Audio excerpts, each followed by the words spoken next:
Je vous salue tous dans le précieux nom de notre Seigneur et Sauveur Jésus-Christ et je bénis son nom pour ce temps de partage qu'il nous accorde autour de sa parole.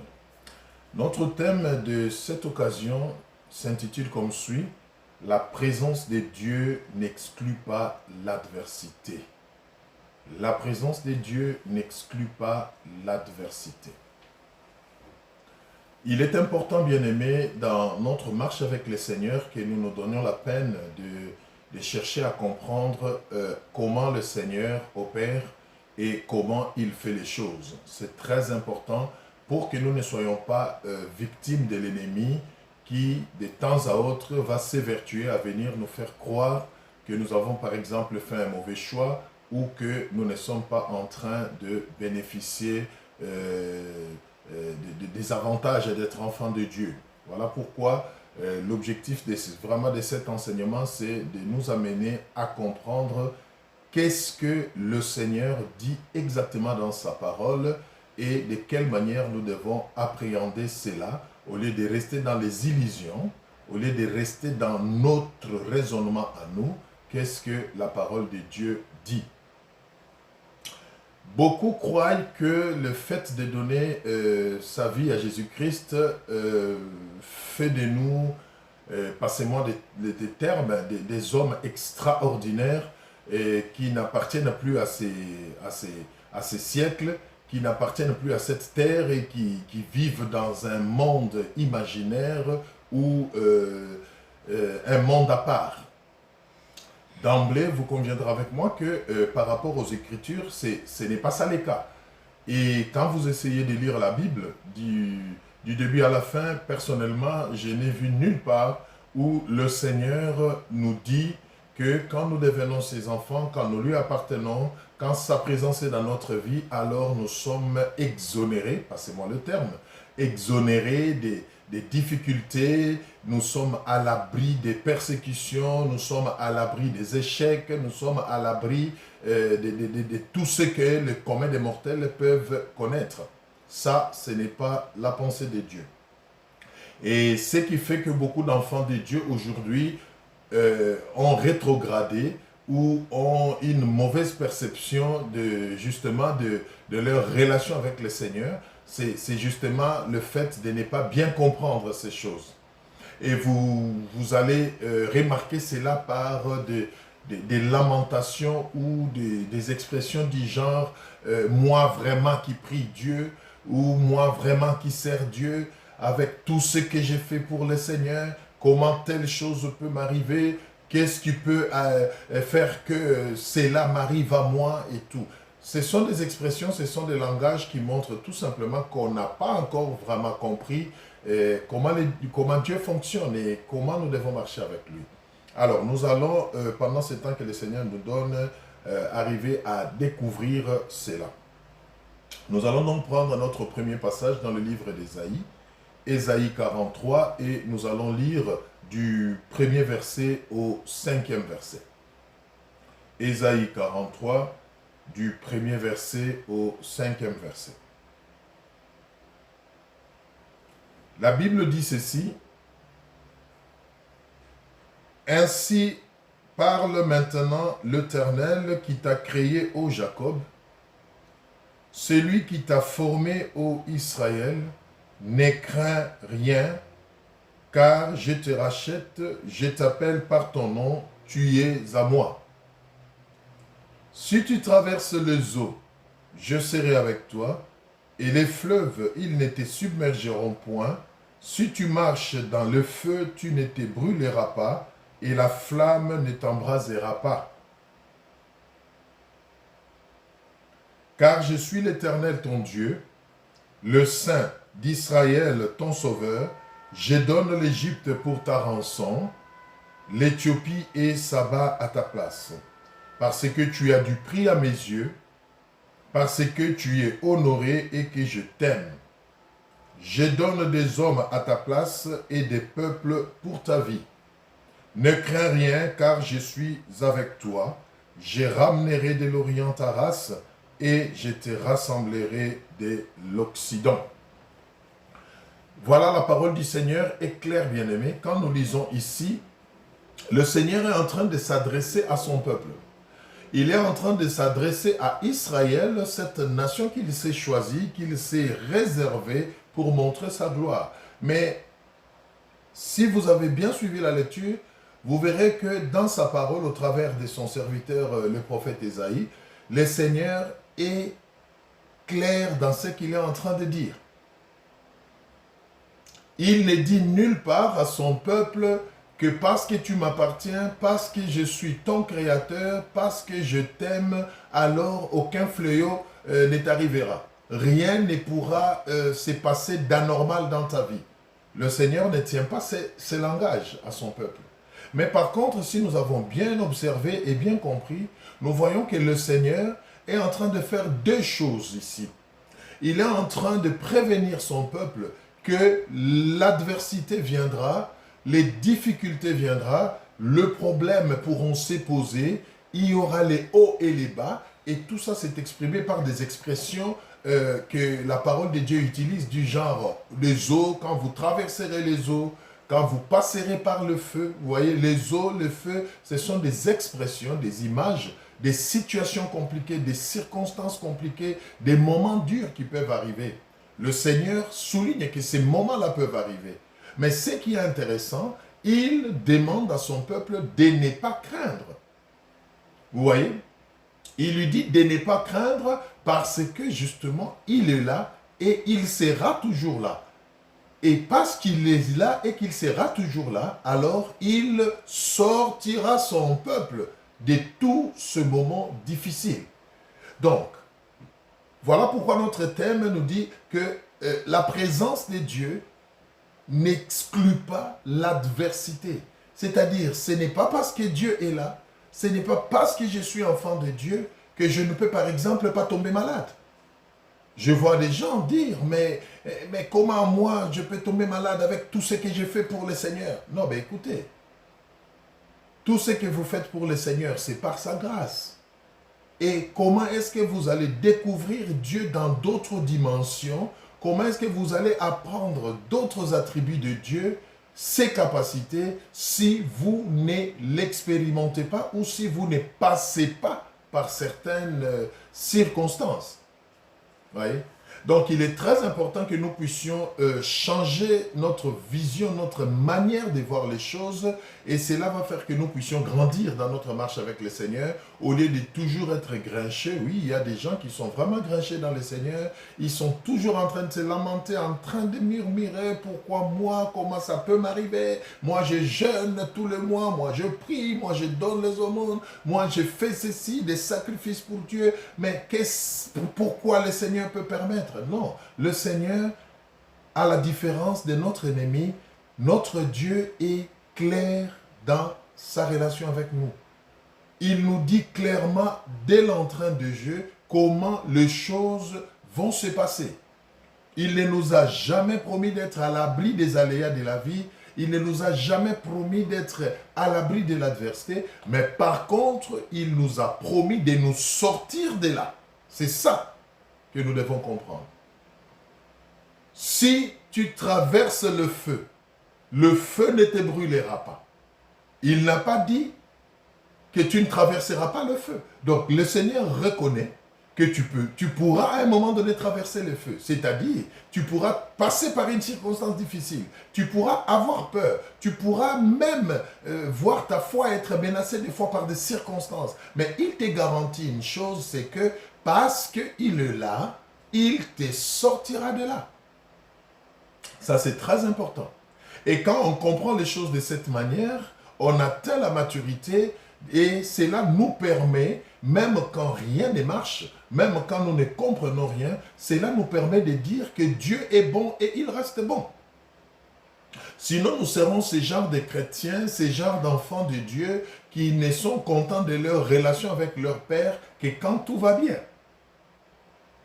Et dès qu'il y a quelque chose qui ne marche pas, on commence même à se remettre en cause. Et il y en a même qui vont très loin. Ils ne se remettent pas seulement eux-mêmes en cause, mais ils remettent même Dieu en cause. Est-ce que vraiment tu es Dieu? Vous entendrez les enfants de Dieu, suite à une adversité, suite à une circonstance difficile, tenir des langages vraiment qui laisse à désirer. Si vraiment tu étais là, si vraiment tu es Dieu, montre-moi. Non, bien-aimé, ne mettons pas l'existence de Dieu ou sa présence dans notre vie au conditionnel. Il est là. Depuis le jour où nous lui avons ouvert notre cœur, depuis le jour où nous l'avons appelé d'entrer dans notre vie et que nous l'avons accepté comme Seigneur et Sauveur, il est là. Il est là. Quand nous pleurons, le Seigneur est là. Quand nous sommes malades, il est là. Quand nous sommes en bonne santé, il est là. Il est là à tout moment. Vous voyez? Et il nous promet de nous sortir d'affaires, de nous tirer de nos problèmes. Mais il ne nous dit pas que les problèmes n'arriveront pas. Donc voilà, c'est vraiment important que nous puissions comprendre cela dans notre marche avec le Seigneur. Et même Jésus-Christ, plus tard, pendant son séjour terrestre, a bien précisé ces choses. Il a dit, c'est lui qui veut me suivre, qu'il se charge de sa croix.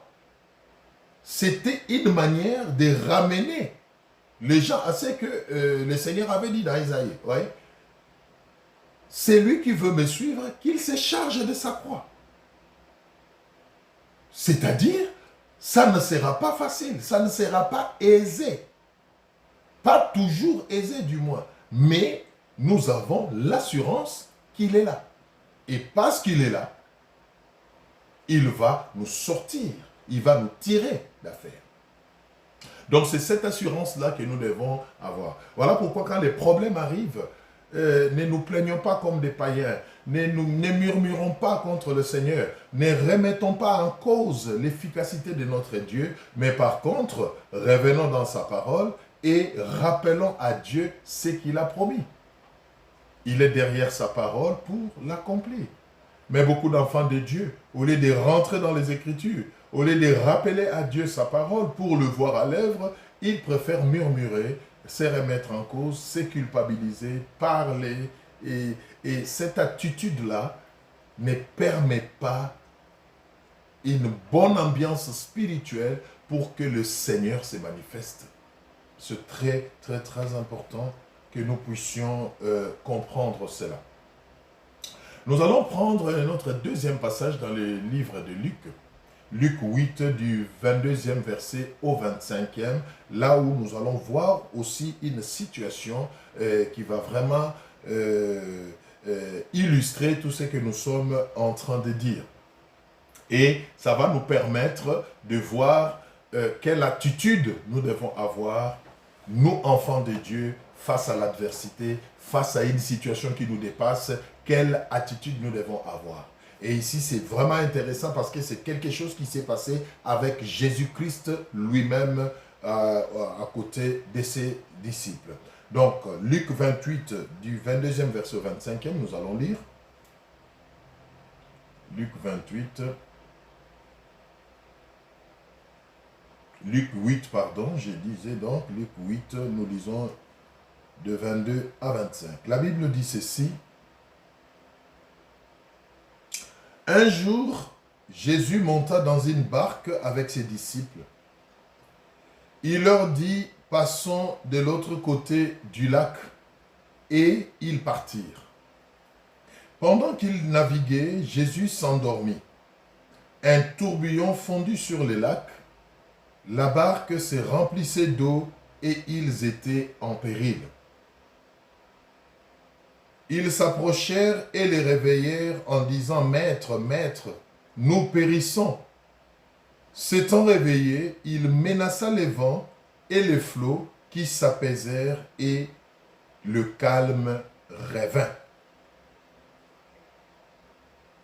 Puis il leur dit, voilà ce qui est intéressant et qui nous interpelle ici.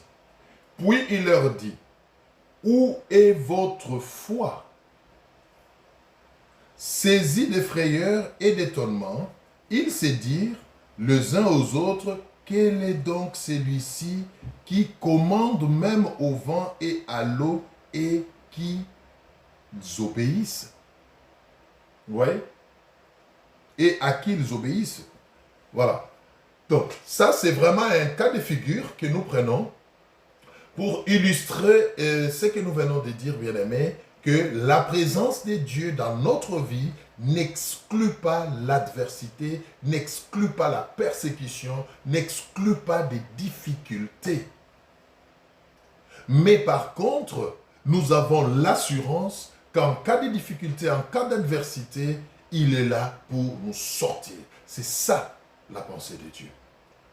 Les disciples avec le maître, dans une même barque, Jésus était là, la Bible dit Jésus était là avec eux. Ils étaient en train de naviguer. Ils avaient reçu une parole du Seigneur. Avant d'embarquer, Jésus leur avait dit clairement, allons de l'autre côté.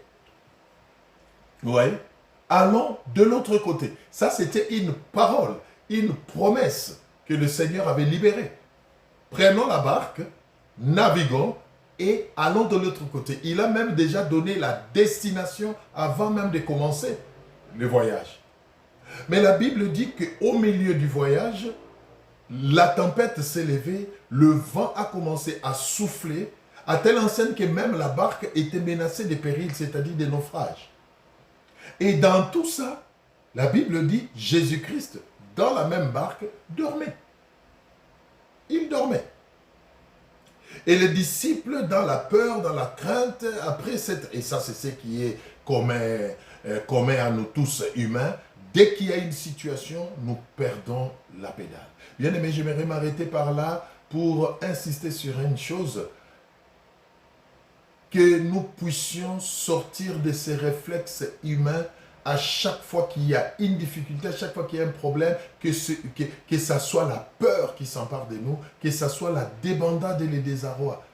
Ça perturbe même notre communion avec le Seigneur. Et là, en ce moment-là, même si le Seigneur nous souffle quelque chose, même si le Seigneur nous parle ou nous donne une directive qui peut nous sortir de la situation, nous sommes tellement emportés dans la peur, nous sommes tellement dans le désarroi que nous risquons même de ne pas entendre sa voix. C'est très important. Donc apprenons toujours à rester sereins, quelle que soit la situation, dans la maîtrise, pour que nous soyons en mesure d'écouter le Seigneur qui nous a promis de nous sortir de là. Alors les disciples réveillèrent Jésus. La première des choses, nous observons qu'est-ce que Jésus fait. La Bible dit Jésus s'élève. Il n'est pas étonné que le vent souffle, il n'est pas étonné qu'il y ait la tempête. La Bible dit il s'est levé, il a ordonné à la tempête de se calmer et instantanément, le vent s'est calmé et la tempête s'est apaisée. Ouais.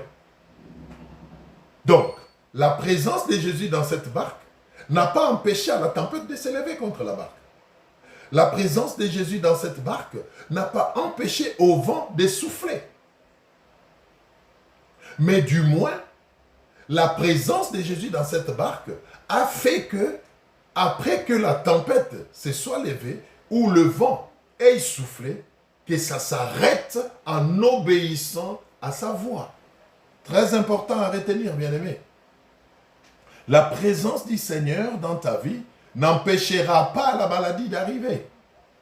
La présence de Dieu dans ta vie n'empêchera pas à la mort de frapper à ta porte. N'empêchera pas à l'adversité d'arriver. Mais sa présence te sortira de ces choses. Ta présence t'éloignera de ces choses, te préservera de ces choses. C'est vraiment très capital, la compréhension de ça. Ouais. Mais ce qui est encore beaucoup plus fort, c'est l'attitude de Jésus. Quand Jésus a calmé la tempête, quand Jésus a apaisé les vents, la Bible dit qu'il se retourne vers les disciples. Il se retourne vers les disciples et il leur pose une question. Où est donc votre foi? C'est là où j'aimerais que nous puissions prendre un peu de temps avant d'en finir. Où est donc votre foi? Jésus leur demande. Où est donc votre foi? Pourquoi il avait posé cette question? Où est donc votre foi? Pourquoi Jésus a posé cette question? Mais c'est par rapport à la promesse qu'il avait faite. Oui. Avant d'embarquer, avant même que le vent ne souffle ou la tempête ne frappe, Jésus leur avait dit, allons de l'autre côté. Et en marchant, en naviguant, un problème se pose. Mais cela ne devait pas être une source de désarroi pour les disciples, parce qu'ils avaient une promesse. Bien-aimés, Jésus-Christ nous a fait la promesse de ne jamais nous abandonner. Il a dit, et voici, je serai avec vous jusqu'à la fin du temps. Il est fidèle à sa parole. Quand un problème arrive, quand l'adversité se présente, bien-aimés, souvenons-nous de sa promesse. C'est ce qu'il voulait dire aux disciples. Il dit, mais où est votre foi? Je suis là avec vous. Je vous ai dit qu'on va aller de l'autre côté de la rivière. Mais ce n'est pas cette tempête qui frappe. Ce n'est pas ce vent qui souffle qui va anéantir la promesse que je vous ai faite. Qui va arrêter mes desseins. Je vous ai dit ce que moi je compte faire. C'est de vous amener de l'autre côté. Ne vous attardez pas à regarder cette difficulté. En fait, c'est ce que Jésus voulait leur dire. Notre foi doit nous aider à tenir ferme, à ne pas nous laisser ébranler par les circonstances, à ne pas nous laisser ébranler par la souffrance. Bien-aimé, tu as des promesses que le Seigneur t'a faites. Il est capable de les accomplir et il va le faire. Peu importe l'échec, peu importe ce qui arrive, reste dans la foi. Fais-lui confiance. La Bible dit, il n'est pas un homme pour mentir, ni un fils de l'homme pour se repentir. Vous voyez, ce qu'il dit, il l'accomplit au temps convenable. La présence de Jésus dans notre vie, la présence de Dieu n'exclut pas l'adversité, mais elle nous tire de l'adversité. Voilà, bien-aimés, ce qui s'est passé. Et le Seigneur aimerait que nous puissions lui faire confiance. Je ne sais pas quelle est la promesse de Dieu que tu as. Et quand tu regardes cette promesse d'une part, et la situation que tu es en train de vivre maintenant, c'est deux fois un contraste. Et tu te dis, est-ce que vraiment c'est le Seigneur qui a dit? Oui, c'est le Seigneur qui a dit. Allons de l'autre côté, allons à l'autre bord. La tempête ne pouvait pas empêcher. Lisez l'histoire, vous verrez qu'ils sont effectivement arrivés de l'autre côté tel que le Seigneur l'avait promis. Voilà, bien-aimés, je ne sais pas dans quelle situation vous vous retrouvez aujourd'hui. À cet instant, c'est peut-être la maladie qui a frappé, c'est peut-être le chômage, c'est peut-être une perte des revenus, c'est peut-être votre couple qui est menacé, c'est peut-être les enfants qui ne vont pas bien, c'est peut-être un problème au niveau de la famille, mais laissez-moi vous dire une chose, le Seigneur sait quoi faire pour vous sortir de là. Ce que vous devez faire de votre côté, c'est de ne pas laisser place à la peur, mais de continuer à confesser les promesses de Dieu, la fidélité de Dieu et à marcher par la foi jusqu'à ce qu'il se lève comme il l'a promis et qu'il fasse quelque chose. Les disciples étaient étonnés, mais qui est cet homme finalement, à qui même la tempête et les eaux obéissent? Oui, il est le Seigneur des Seigneurs. C'est lui qui a créé toutes choses et toutes choses obéissent à sa voix. Il n'y a rien dans votre vie qui ne puisse fléchir devant le nom de Jésus. Il n'y a rien dans votre vie qui puisse ne pas obéir au dessein de Dieu pour vous. Je vous encourage donc à ne pas baisser les bras, à ne pas vous laisser envahir par la peur, mais à braver la peur par la foi et à continuer la marche parce que bientôt et très bientôt le Seigneur va s'élever pour accomplir ses desseins dans votre vie. Voilà, nous allons terminer par là. J'espère que nous avons été bénis par cette parole et nous retenons que la présence de Dieu n'exclut pas l'adversité. Donc, changeons notre confession. Ne soyons pas étonnés que certaines choses nous arrivent. C'est normal, nous sommes encore sur cette terre des hommes, c'est normal. Mais notre assurance, c'est que le Seigneur est là et il va nous sortir de là. Le feu ne nous brûlera pas, les eaux ne nous inonderont pas parce qu'il est là.